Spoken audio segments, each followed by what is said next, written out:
Hello, ladies and gentlemen. Thank you for joining us. This is Pastor Rosemary coming at you from ANSARA Angels Orbit. Now, before we take off and go to Maui for a very important seminar regarding the blood moons, this is just a little taste of Scorpio. It's a taste of Scorpio Beaver Moon. Now, how's it going to affect you? What's the astrology? What's going to happen? Now, Christian astrology is slightly different because it's based on the very ancient Egyptian method, purely, not with all the other stuff piled on top of it. Okay?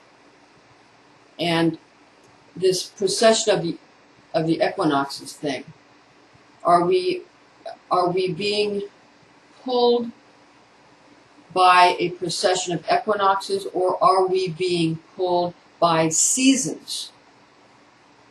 Or are we being pulled by both? Now, Christian astrology takes all these things into consideration. But the Beaver Moon, that's for the month of November, and affects the sign of Scorpio quite a bit. What you need to do is understand that right now, those who are trying too hard to be good are going to have a problem. Now, how does a person who's religious or spiritual or Christian, any religion that you're adhering to, how can you still be true to your faith without becoming so goody two-shoes, so to speak, that you can't get anywhere in life? Well, the point is, if you're trying to get somewhere in this life, you're already having a hard time. Because you can't get anywhere in this life, obviously. Was this life set up for you to win? No. This life was set up for others to win, for you to serve others, obviously. Now, we have someone who wrote into us regarding a question that was asked, and we're going to share this with you. This is from MistyMan007. Dear Pastor Rosemary, my best friend at work is slandering me and calling me names according to another friend. Let's call him Santa, who I know from church. What should I do? Well, it's seasonal, if nothing else.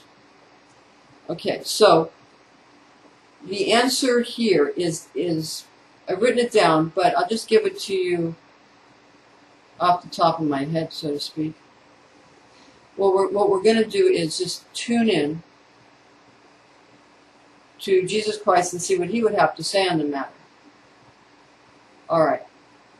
Now, Christ says what you should do is just ignore the slander.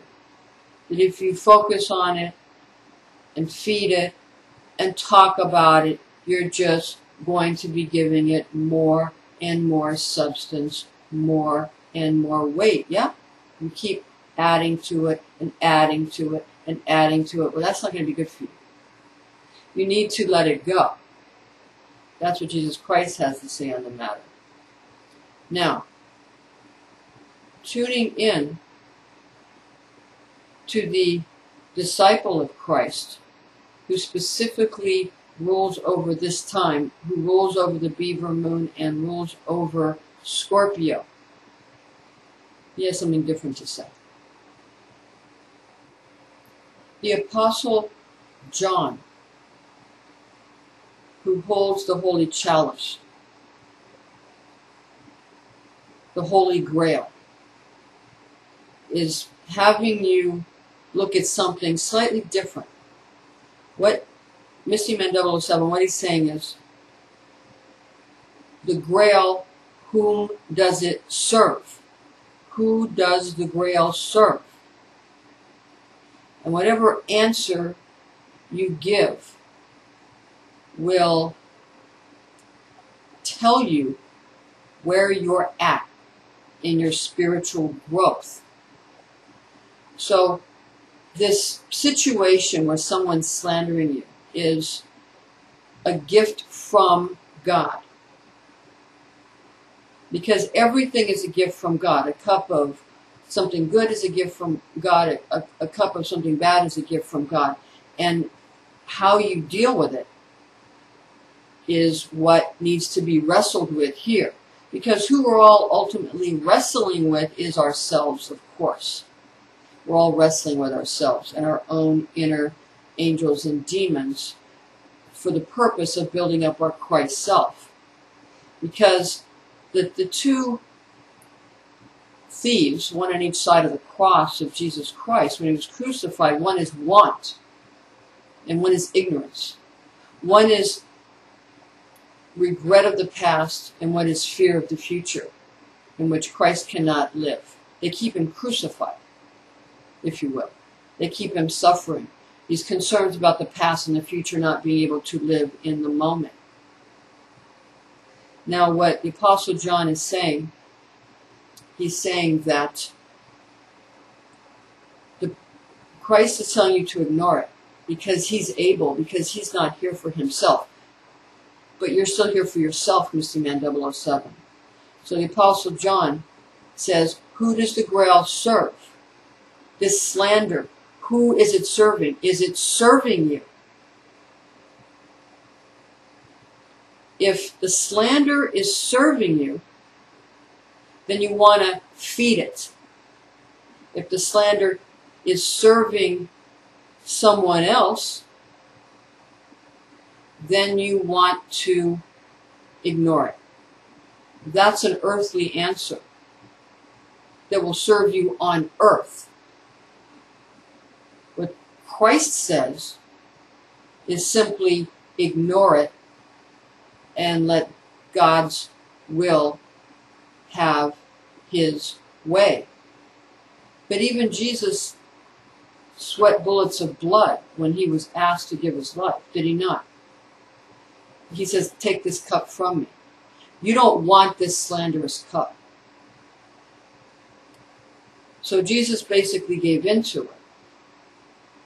Now, the cup of honeyed milk and the cup of poison are two, they're basically the carrot and the stick, and so forth. One pain, one pleasure, which you can utilize to move yourself in various directions. What is your goal? You have to define your goal. And if your goal is not clear to you, it's because your ego is in the way. The ego is devil. That's Satan. So get Satan out of the way. Say, get thee behind me, Satan. And let Christ walk in front and Satan walk in back where he's supposed to. The tiger and the dragon. The problem is we're in a new age now, and everybody's telling you that you have to follow certain, like the square of Saturn, for example, in Christian ritual magic. You have to study the square of Saturn. I think the people in Feng Shui use that, don't they? However, that was for the age of Pisces. For the age of Aquarius, you were Rosicrucian Kabbalah. Christian Kabbalah states that if Saturn is feeding Jupiter, which was Pisces, because Jupiter was Pisces. Now what rules Aquarius? Saturn.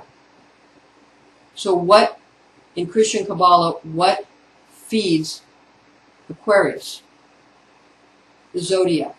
So now, not only are you going to have to bring what's in back of you, your dragon, to the front and have your tiger in the back, you're going to have more than that. You're going to have a circle around you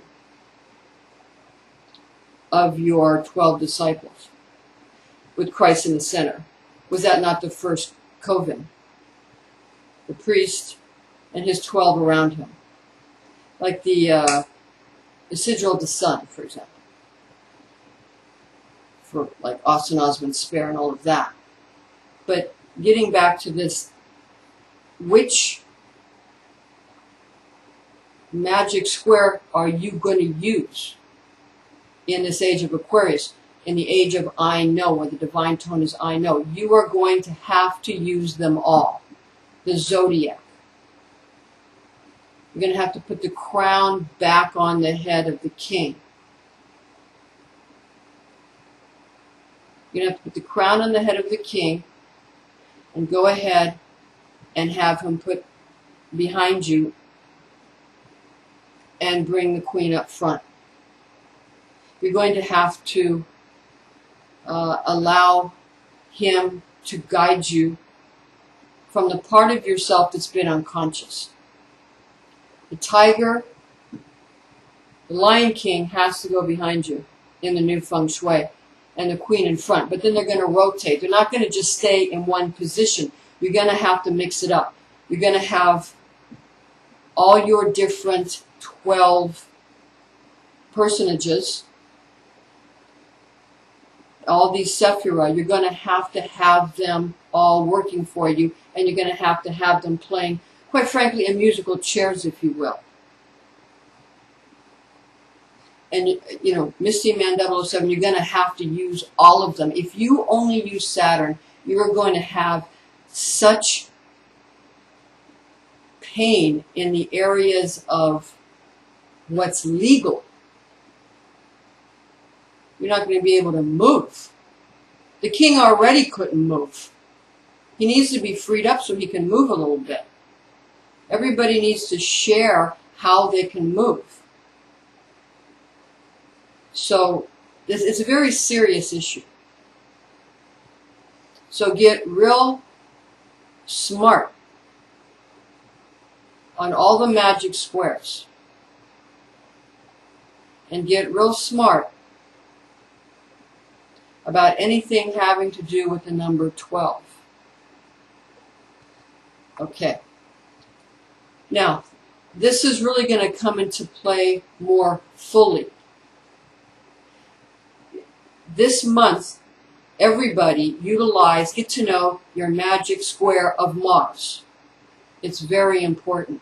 Because why? Because Mars rules Scorpio. Mars rules over this Beaver Moon. And there's going to be people coming at you with red magic,